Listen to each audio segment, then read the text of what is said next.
गुरुवे नमः।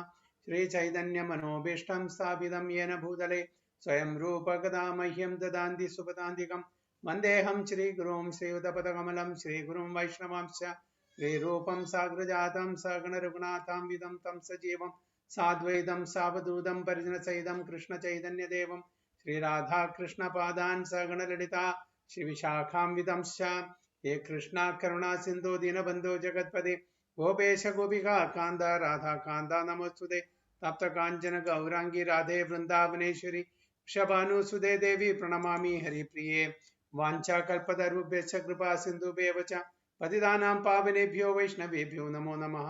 नमो विष्णुपदाय कृष्णपृष्ठाय भूतले श्रीमदे भक्तिवेदान्त स्वामिनि नामिने नमस्ते सारस्वते देवे गौरवाणी प्रचारिणे निर्विशेष शून्यवादी पाश्चात्य देशतारिणे जय श्री कृष्ण चैतन्य प्रभु नित्यानंद श्री अद्वैत गदाधर श्रीवासादि गौर भक्तवृंद हरे कृष्णा कृष्ण कृष्ण हरे हरे हरे राम राम राम हरे हरे नारायणं नमस्कृत्यं नरं चैव नरोत्तमं देवीं सरस्वतीं व्यासं ततो जयमुदीरये नष्टप्रायेषु भद्रेषु नित्यं भागवत सेवया भगवती उत्तम श्लोके भक्तिर्भवति नैष्टिकी मुखं करोति वाचालं भङ्गुं लङ्घयते गिरिं यत्कृपातमहं वन्दे श्रीगुरुं दिनदारिणं परमानन्दमाधवं श्रीचैतन्यमीश्वरं योऽन्तः प्रविश्य मम वाचमिमं प्रसूक्तां सञ्जीवयति अखिलशक्तिधरस्वधाम्नाम् अन्यां च हस्तचरणश्रवणत्वगादीन् प्राणां नमो भगवते पुरुषाय तुभ्यम्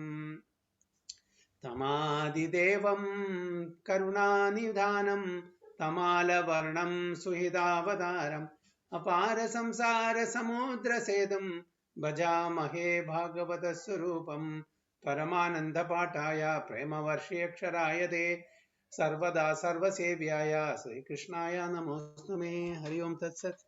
Hare Krishna. So welcome all the devotees for today's Srimad Bhagavatam class. So I will share the Srimad Bhagavatam 2.1.38 Prabhuji. 2.5.38. 2.1.38. 2.1.38.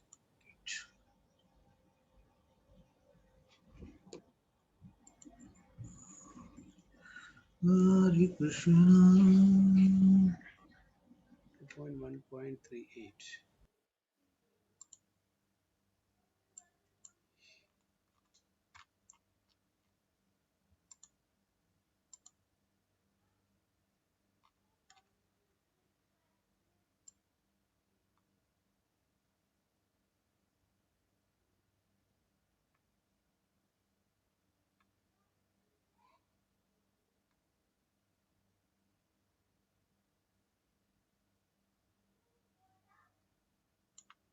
Hare Krishna Prabhu, Satkirti Prabhu, nice Kirtan Prabhu. Yes, we can have a kirtan session. Hari Hari Bol. All by the guidance of Sujay Gaurachandra Prabhu. Krishna Prabhu. Okay. Hari Bol. So 2.1.38. Hare Krishna Srimad Bhagavatam. Iyan asau ishvara vigrahasya yas sannivesha kathito mayate sandharyate asmin vapusisthavishte manasva buddhya na yatosti kinchit. Satkirti Prabhu. Hare Krishna Prabhu. Ivan asau Ishvara vigrahasya yaksannivesha katito mayate sandharyate asmin vapusis taviste manasva buddhyana yato asti kinchet. Translation also Prabhuji. Translation. I have thus explained to you the gross, material, gigantic conception of the personality of Godhead. One who seriously desires liberation concentrates his mind on this form of the Lord, because there is nothing more than this in the material world. Very good. So I have thus explained to you the gross, material, gigantic conception of the personality of Godhead. One who seriously desires liberation concentrates his mind on this form of the Lord, because there is nothing more than this in this material world. So for those who are not pure devotees of the Lord, this Virat Rupa or gigantic material form of the Supreme Personality of Godhead, they can uh, see this in their mind and meditate on that Virat Rupa. In fact, there's nothing apart from Virat Rupa. There's everything is, in a sense, Krishna only in different forms. Okay, so Krishna manifests either in his personal, transcendental form, or in the external gigantic, Virat Room or material universal form. So those who are not pure devotees will go for this particular Virat Rupa, because they cannot conceive that, or they will not agree to that transcendental form like Sham Sundara. So they will meditate on this. For them, yes, it's okay. But what is the destination of such people? The destination of such people is Brahman effulgence. Okay, that is what. So in the Bhagavad Gita 9.10, the Supreme Personality of Godhead has verily explained that the material nature is only an order carrying agent of His. She is one of the different potencies of the Lord, and she acts under His direction only as the Supreme Transcendent Lord. See, apart from Supreme Lord, all His other potencies are termed as feminine gender, isn't it? Only Supreme Lord is Purusha.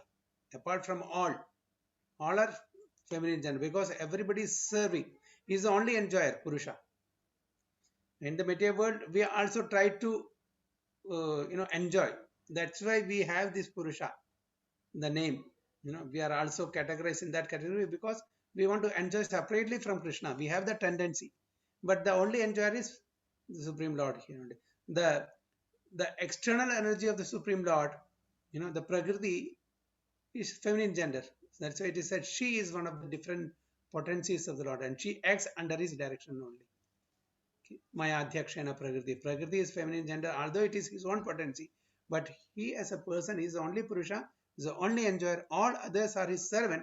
So being served by us, we are the servant of the Supreme Lord, so we become feminine. Not in the bodily conception, but in gender wise, we are serving. That's why we are feminine, and he is Purusha. Okay, is masculine gender, is only masculine. All rest, all are termed or categorized as the feminine gender, because we are not part and parcel who are supposed to serve. So as the Supreme Transcendent Lord, he simply casts his glance over the material principle, and thus the agitation of matter begins, and the resultant actions are manifested one after another by 6 kinds of gradual differentiations. All material creation is moving in that way, and thus it appears and disappears in due course.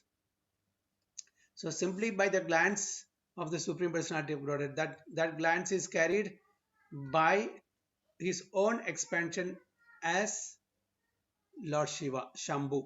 Okay, and he impregnates the matter through the medium of Lord Shiva or Shambhu, and the Mother Nature, who is nothing but the external potency or energy of the Supreme Lord. Supreme Lord, he gets impregnated with all the living entities of this material world as per their past karma and desires. So this is how all of us, all the living entities, irrespective of what body we have, we are thrown into this material world. Less intelligent persons with a poor fund of knowledge cannot accommodate the thought of this inconceivable potency of the Lord Sri Krishna, by which he appears just like a human being. So when the same Supreme Lord, from whom all these gigantic universes, the material as well as the spiritual planets are coming, when he comes as a human-like person in this material world, people will take him lightly, because he is also one among us. So that is how we are being bewildered by the external potency of his own external potency, by which he appears just like a human being. His appearance in the material world as one of us is also his causeless mercy upon the fallen. So why it is his causeless mercy? Because otherwise, how can we interact with the Supreme Lord in the material world. With our blunt senses, we cannot see a transcendental form of the Supreme Lord. So he facilitates to come in a form by which we can see him with our material senses. So that is why it is the cosmos mercy of the Supreme Lord. And we can see him, we can relate to him. So that is his mercy. He is transcendental to all material conceptions, but by his unbounded mercy upon his pure devotees, he comes down and manifests himself as the personality of God. Materialistic philosophers and scientists are too much engrossed with atomic energy and the gigantic situation of the universal form, and they offer respect more seriously to the external phenomenal feature of the material manifestation than to the nominal principle of spiritual existence. Because the material scientists of the world, they will see only the physical aspect of it, what they can see and perceive by their senses, not the thing behind that. Okay, there are many things beyond our perception of senses, so they will not agree to it. So that is only a devotee will understand, because for anything that we see in this material world, or we perceive in this material world, there is some reason behind that. So the devotee can see that reason, that cause behind that. When we see a table, okay, we see a tabletop and with four legs. But an intelligent person see who has created that. Now, who has conceived this idea of making a table? This is a simple example. So actually, an intelligent person should think how this has come into existence, how this has come into being, who is the creator of this. They will think that. But the material scientists, they see only the physical aspect of it, not the creator behind that. So they will say it has just come like this, combination of so many this and that, atoms, molecules, all these things, hi-fi things, they will say. But they will not agree about the existence of the creator of those um, all that we are seeing in this material world. So they don't have any answer for that.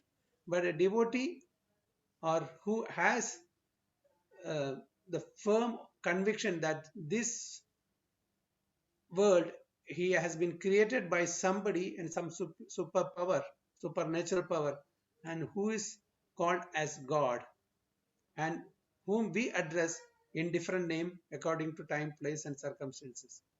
Okay, so he is Krishna. So this is what Prabhupada, very nice, when devotees told Prabhupada to say, to name ISKCON, International Society for God Consciousness, he said no, it is not God. God means it is vague. It should be Krishna, because Krishna is the apt name, because Krishna, that one who attracts everybody. So it should be Krishna, not God. God means vague. It's not a person's name, but the person who is responsible for all these manifestations, both spiritual and material, is Krishna. Aham sarvasya prabho matha sarvam pravartyati idi matva bhajante mam buddhabhava samanvidha. Krishna says, Aham. When Lord Krishna says, it's from me everything is emanating, why we should put a vague name? No, we should put Krishna. So that's why Prabhupada has put ISKCON, Krishna, not God consciousness. So the materialist philosophers or scientists only see the external appearance of the material world. The creator, they cannot see the creator behind it, the reason behind it. So that is the difference between a devotee and a material scientist. Think of everything in terms of their own experience, and their own experience and their own understanding and logic. They cannot go beyond, because they cannot see the creator with their naked eyes, so they don't believe it, because they are unable to accept the personal feature of the Supreme Lord. The Lord is kind enough to demonstrate the Virat feature of his transcendental form, and herein Srila Sukadeva Goswami has vividly described this form of the Lord. Because how can we limit the creator of the entire spiritual and material realm, universes, to a human form, human-like form? They can't conceive that. So for such people, Sukadeva Goswami, is describing about the Virat Roop. Okay, that is okay because the person should be, bigger than the creation. So that is their idea. The creation, the creator should be bigger than the creator. Okay. How can the creator be smaller than the creation? So that is the idea because they cannot conceive that. So that's why that is the reason of showing the Virat Roop. Okay, for those who are atheistic type of mentality, materialistic people. The minds of the materialistic men are flickering and constantly changing from one aspect to another. Therefore, one is advised to think of the Lord by thinking of any part of his gigantic body, and by one's intelligence, only one can think of him in any manifestation of the material world. The forest, the hill, the ocean, the man, the animal, the demigod, the bird, the beast, or anything else. Because in Bhagavad Gita, Krishna himself says, in the immovable I am mountains, in water bodies I am the ocean, in the strength of the man Purusha, that is me. So everything, all the chief, the topmost level he is. So people can relate to that. People can easily relate to that. That's why all these things, it's forest, hill, ocean, everything is mentioned here. The best of anything else. So the best of everything is Krishna. Each and every item of the material manifestation entails a part of the body of the gigantic form, and thus the flickering mind can be fixed in the Lord only and nothing else. In fact, it is right also because there is nothing except Krishna, even in the material world, because everything is his energy, his expansion, directly or indirectly. This process of concentrating on the different bodily parts of the Lord will gradually diminish the demonic challenge of godlessness and bring about gradual development of devotional service to the Lord. So even if they don't accept the transcendental forms of Supreme Personality of God, at least they accept some superior power. Even this world, they accept there are different parts of the Supreme Personality of God as Virat Rupa. At least that is something is better than nothing.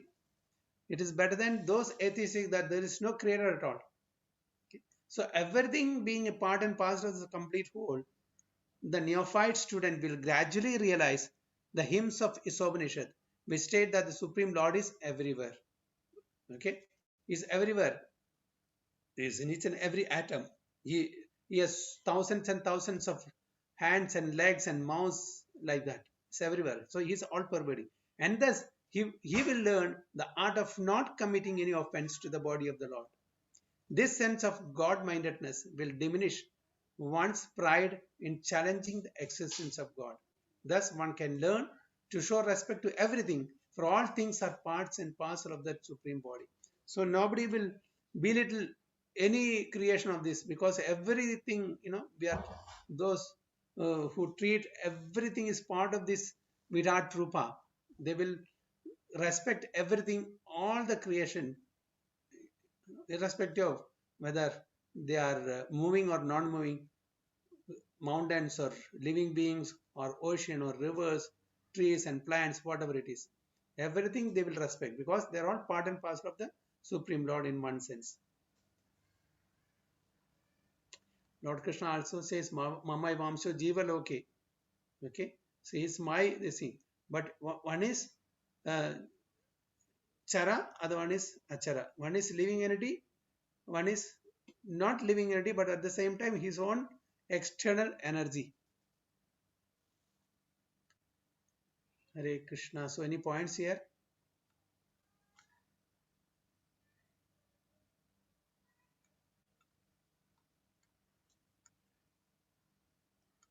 Hare Krishna Prabhuji. Bro, Maji.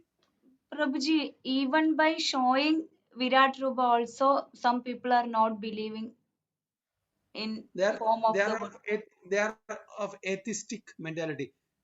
This is all because why they are not believing, because this is they have not shown, they have not seen it. This is only in our scriptures. They don't believe our scriptures.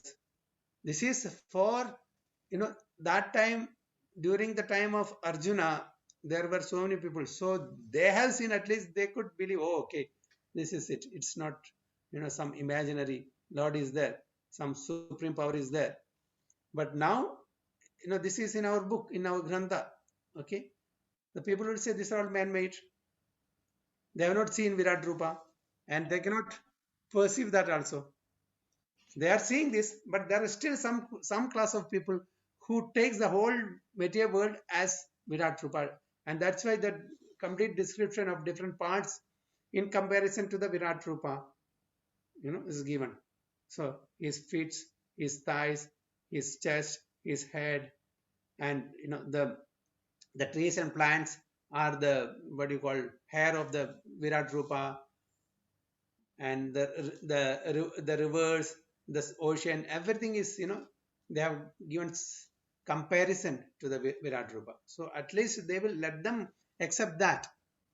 It's not, it is better than the atheistic mentality. They don't accept because we cannot see that, so there is no God. They will accept, this material universes, so many planets floating in this ocean of space.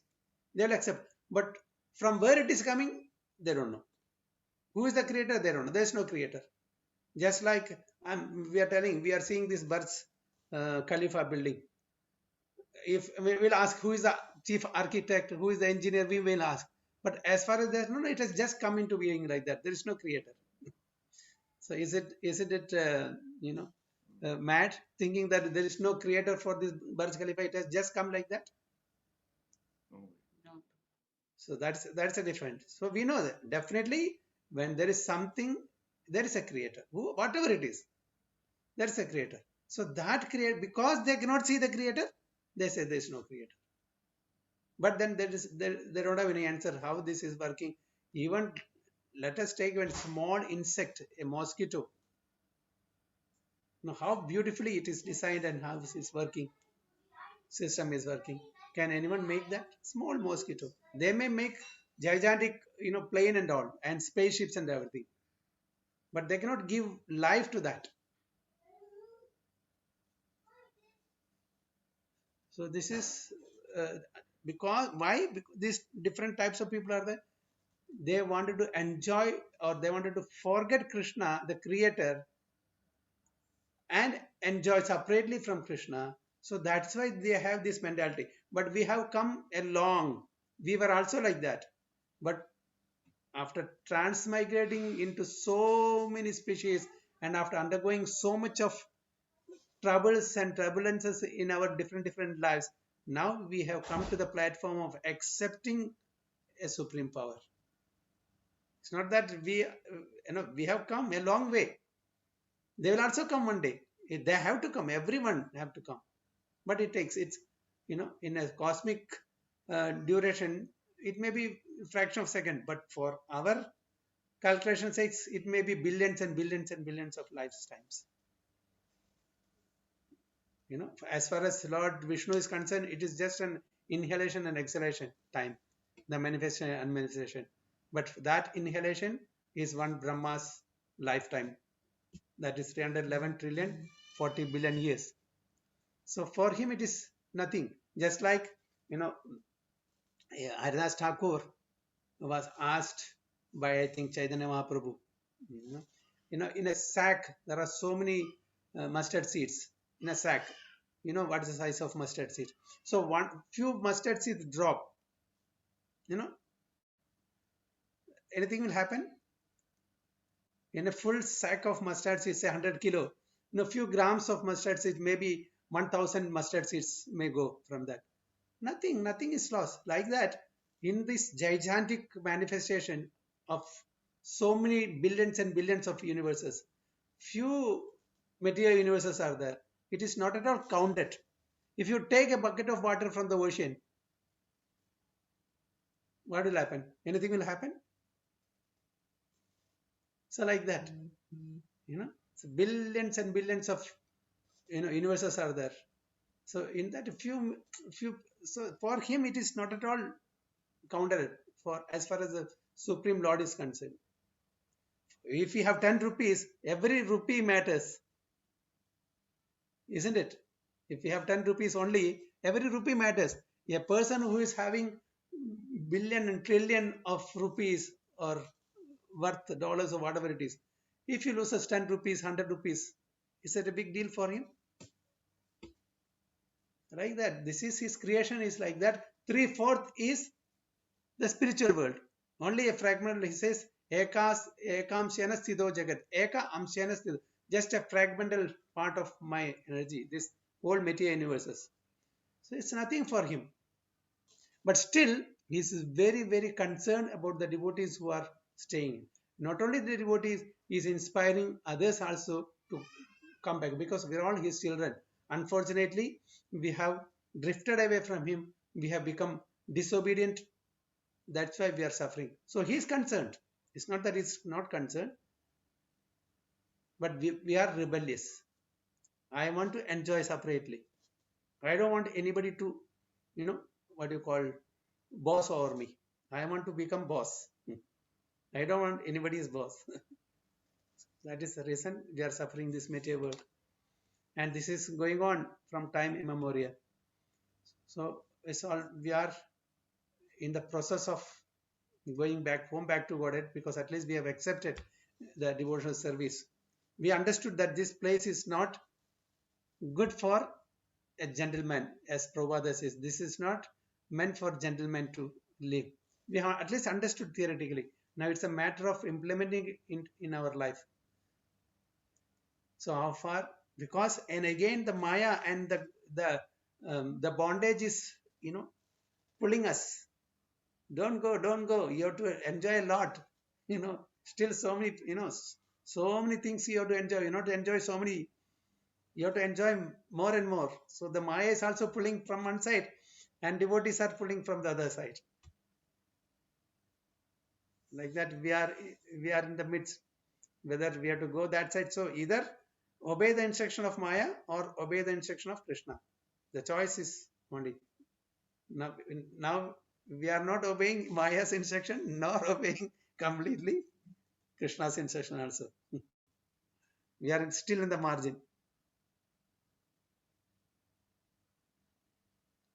Hare Krishna. Anything else?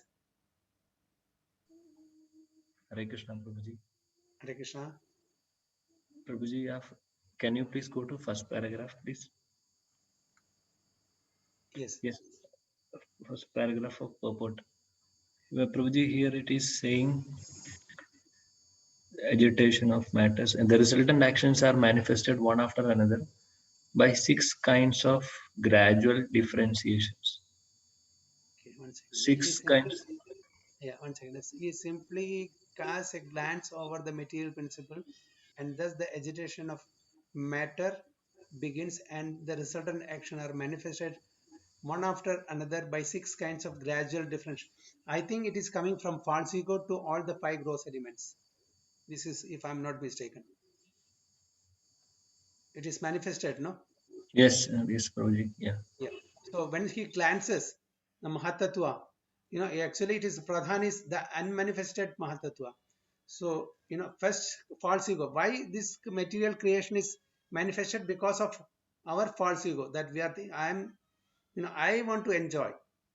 This is the first. I'm not, I don't want a boss. I don't want a master. I want to separately enjoy. This is the false ego we have developed in our spiritual existence. So from that, then further the 5 layers that what we have learnt, that is from the down earth, water, fire, air, ether, like that. So this is, if I'm not mistaken, maybe that the by 6 kinds of gradual differentiations. Maybe could be. I'm not very sure. I'll have to check. I'm just speculating that way. Okay, Prabhuji. Hare Krishna. I think so. I think we'll have to, because it's not very clear. Could be that is the reason, because this is how it is. Each and the layers covering the Yeah. universe. Yes, Prabhuji. Yes. The 5 layers. Each layer is Starting 10 from times. false. Yeah, 10 times from top false ego, like that. I think we will be learning that in the second canto itself. Actually. Yeah, could be. Yeah, Yeah. think so. Anyway, we'll check that also. You also please check. Sure, Prabhu. Hare Krishna. Hare Krishna. Here it is and thus the agitation of matter begins. So it is again matter, and the resultant actions are manifested. So from falso, then what is the ether? Okay, from ether comes what? Air. From air comes fire. Fire comes water. Water comes from water, earth, like that. So this is that. Yeah, I think it's a matter. Matter begins, he says, and the resultant actions are manifested one after another by 6 kinds of gradual differentiations. Could be. Chances are there only. Okay, any other points?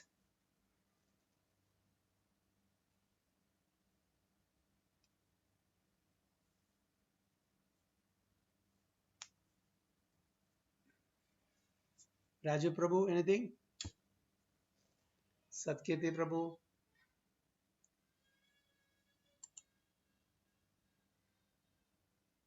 Okay, so we'll go to the next text 39. So sarvadhi vritti अनुभूत सर्वा आत्मा यथा स्वप्न जनेक्षितायिका तम सत्यमानंद निधिं भजेता नान्यत्र सज्जे यद आत्मपातः. Okay, Sujay Gaurachandra Prabhu and Mataji.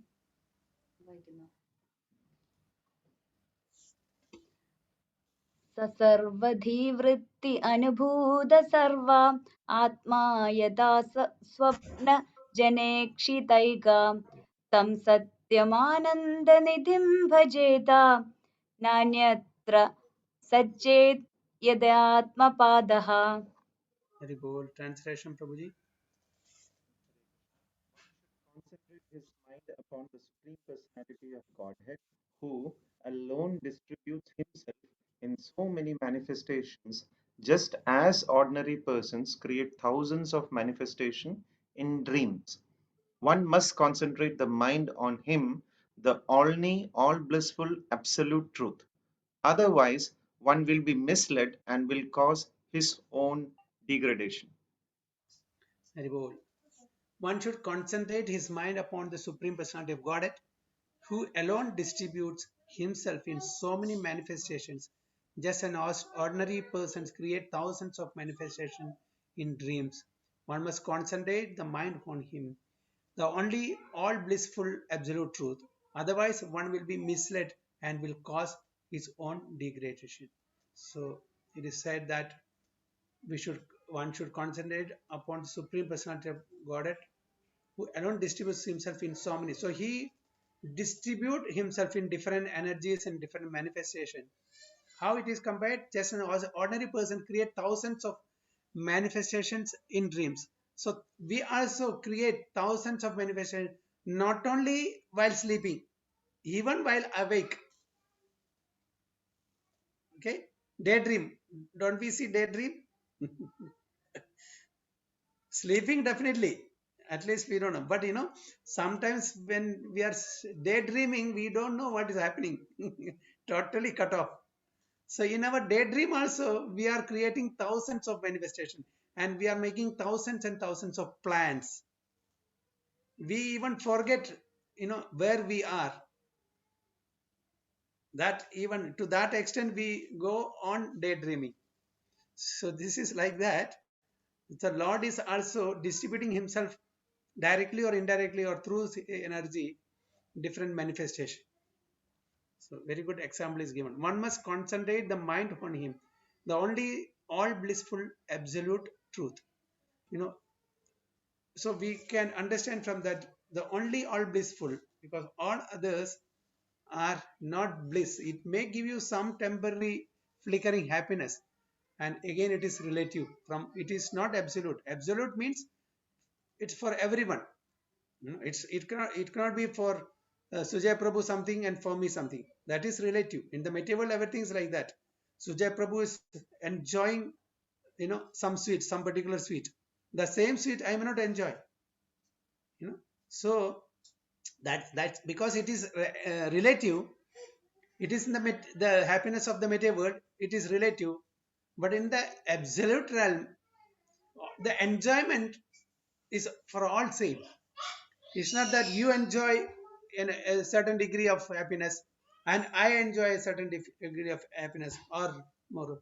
But the enjoyment or the bliss is only increasing, it never decreases. Because it is absolute, it is related to absolute, it is absolute. So otherwise one will be misled and will cause. So if we don't worship that Supreme Lord, it is for our own degradation. So in this verse, the process of devotional service is indicated by the great Goswami Srila Sukadeva.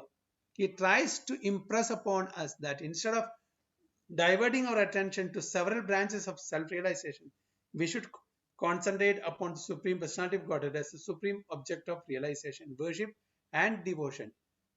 Self-realization is, as it were, offering a fight for eternal life against a material struggle for existence, and therefore, by the illusory grace of the external energy, the yogi or the devotee is faced with many allurements which can entangle a great fighter again in the bondage of materialism. So this is a war. We are waging a war against Maya. Yeah, that's what Prabhupada is giving in the purport. We are waging a war against Maya. The Maya is very strong because it is Lord's own energy. So Maya is pulling us like anything, and our desire to go towards the Lord is weak.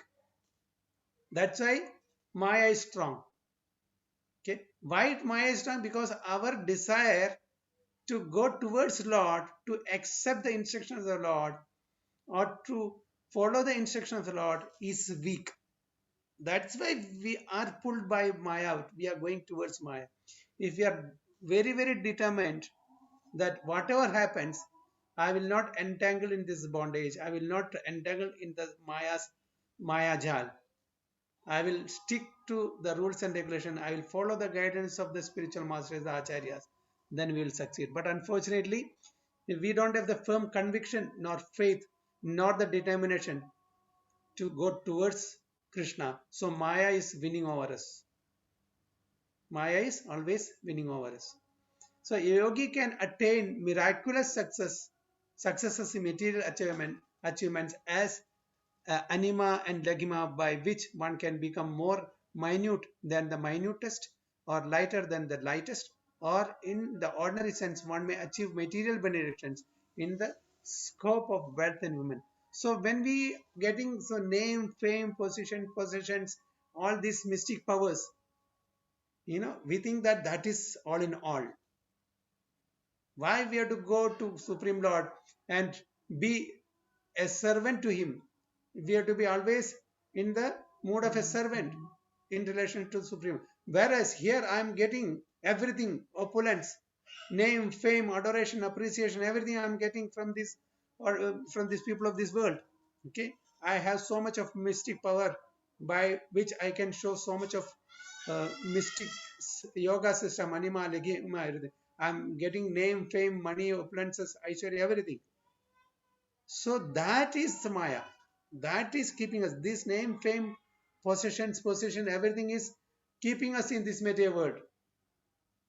Okay. So we don't want to serve the Supreme Lord. That we think that's a lower position. Serving is a lower position.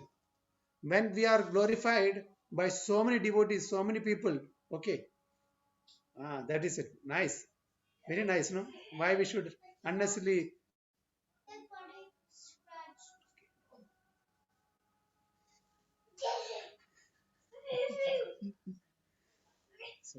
So like that, we get entangled in this material world again and again by the illusory potency of the Maya. This is a test by Lord's own external energy. How much we are determined to get out of the material existence. This is a test. Are we still trying to enjoy this material world? If we have that tendency, yes, so be it. Tadastu. Or if whatever comes, how much ever difficulty we have to undergo, but still I have only one desire. I have to get out of the material existence. For that I will do anything and everything. With that determination, then continuously, if you have that, it's irrespective of whether we are tested or not.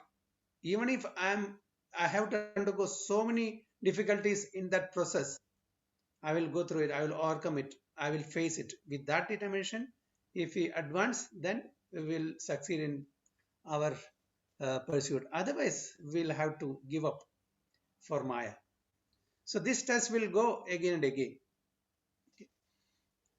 So, but one is warned against such allurements, because entanglement again in such illusory pleasure means degradation of the self and further imprisonment in the material world. By this warning, one should follow one's vigilant intelligence only.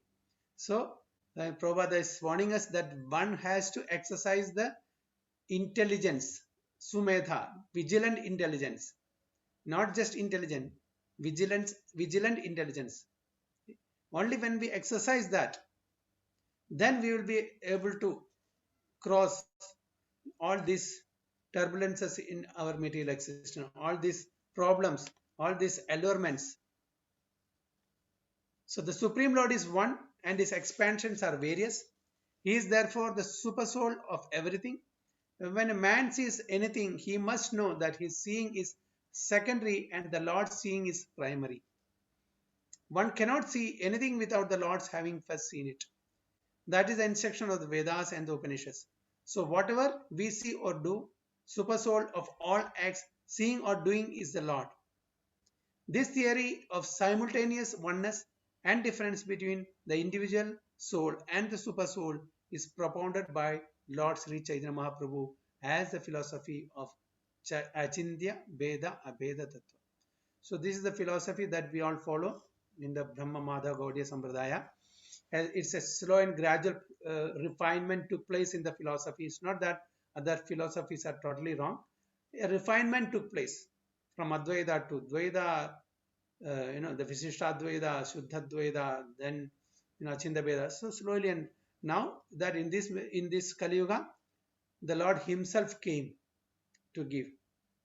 The Lord Himself came in the form of a devotee to give the finest tattva, finest philosophy. The Virat Rupa, or the gigantic feature of the Supreme Lord, includes everything materially manifested, and therefore the Virat or gigantic feature of the Lord is the super soul of all living and non-living entities. The non-living entities, because in each and every atom also super soul is there, not that only in living entities. Definitely in our body, in the living entities body, he is there as Paramatma. Even in non-living entities like the, what do you call, the stones and other things, immobile, non-living entities, they are also in each and every atom is present as Paramatma. Okay.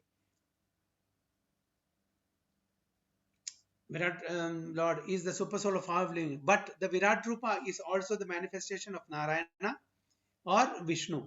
And going further on and on, one will eventually see that Lord Krishna is the ultimate super soul of everything that be.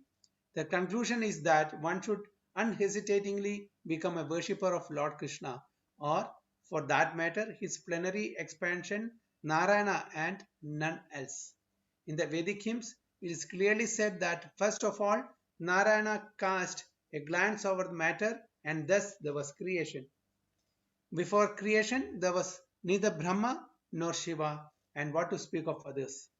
Sripada Shankaracharya has definitely accepted this, that Narayana is beyond the material creation and that all others are within the material creation. So Narayana is para, is not within this, is not of this material creation, is beyond.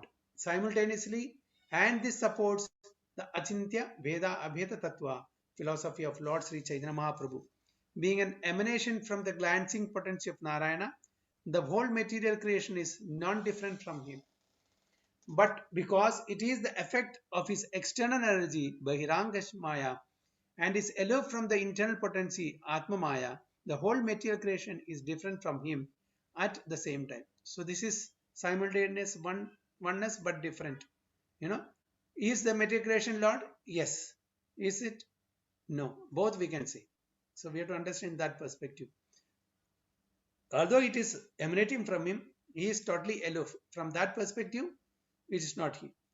Since everything is emanating from him and his own energy. So from that perspective, this material world is also Lord Krishna only. The example given in this verse very nicely is that of the dreaming man. The dreaming man creates many things in his dream, and thus he himself becomes the entangled seer of the dream.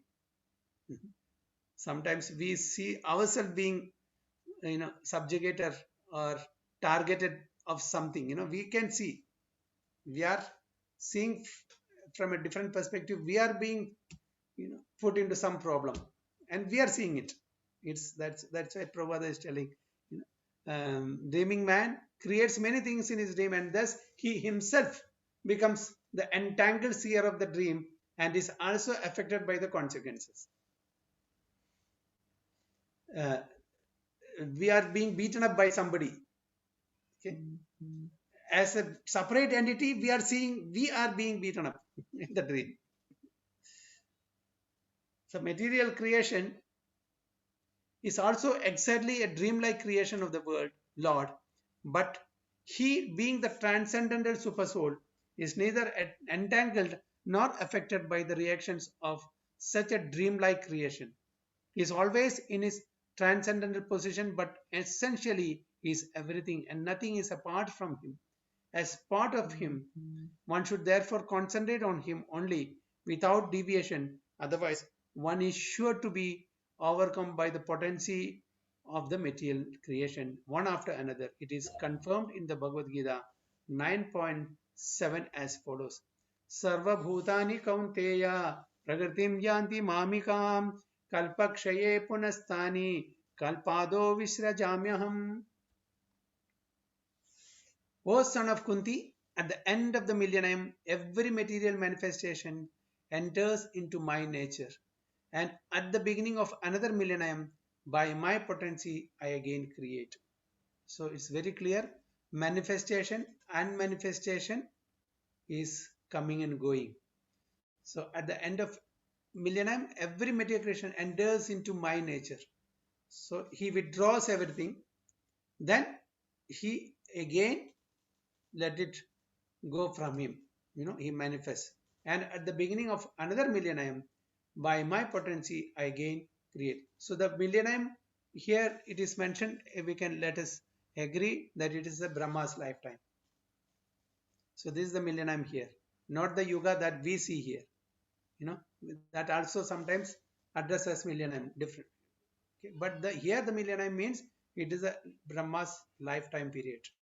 So that is when everything goes back to him and is again manifested when he or even at least one day of Brahma also we can see, because that is again creation takes place, and twice, mainly twice. One is when one Brahma's day finishes and one the whole duration finishes.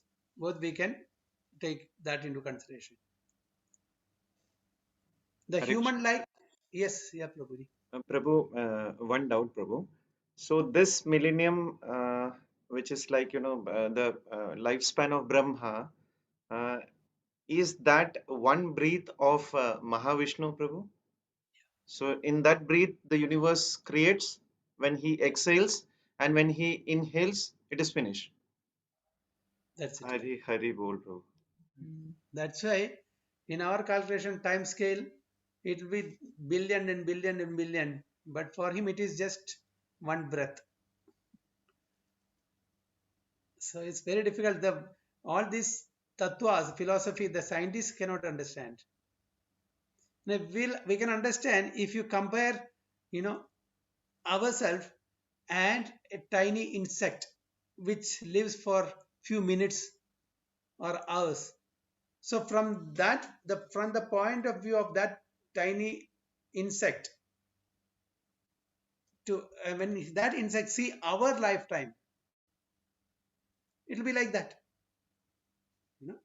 Our 100 years in relationship to the life period of a tiny insect, which may survive for few minutes or hours. And another thing, as Prabhupada says, Dr. Frog's philosophy. Okay, the frog in the well, he knows what is the quantity of the water, the vastness of the water in the well.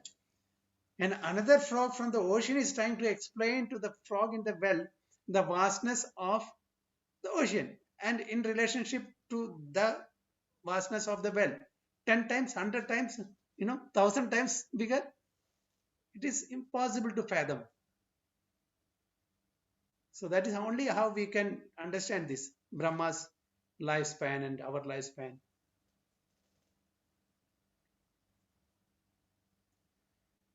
So the human life, however, is an opportunity to get out of this repetition of creation and annihilation. It is a means whereby one may escape the Lord's external potency and enter into his internal potency. So if we are placed in the external potency of the Lord, that is in the material world, we have to undergo a lot of miseries. There is no end to it. The degree of misery may vary from different form, from form to form, from person to person, from circumstance to circumstance. In a dog, what is the miseries it is undergoing? It may be different, if we compare to the miseries of a human being. The dog may be much in a better place than the human being who is suffering. Because the dog, first of all, dog doesn't know that it is suffering. Isn't it? So, as long as we are in this material world, in the external potency of the Supreme Lord, we have to undergo sufferings in varying degrees, according to our body, time, place, and circumstances. What body we are in, okay. But again, in whichever body we may be, every body, that living entity thinks I am happy. Even the pig is thinking that I am happy, isn't it? When we see, look at this, how they are in that filthy, they are enjoying. For us, we cannot conceive that. So we have to come out of this. If you want eternal happiness, we have to come out of the from the external potency to the internal potency. Okay. So thus end the Bhaktivedanta purports of the second canto, first chapter of Srimad Bhagavatam, entitled The First Step in God Realization. So we have finished first chapter of the second canto also. Hari Hari Bol. So we'll not go on, we'll take the next chapter next week only, so we can discuss for some time about this. Want devotees contribution, more comments?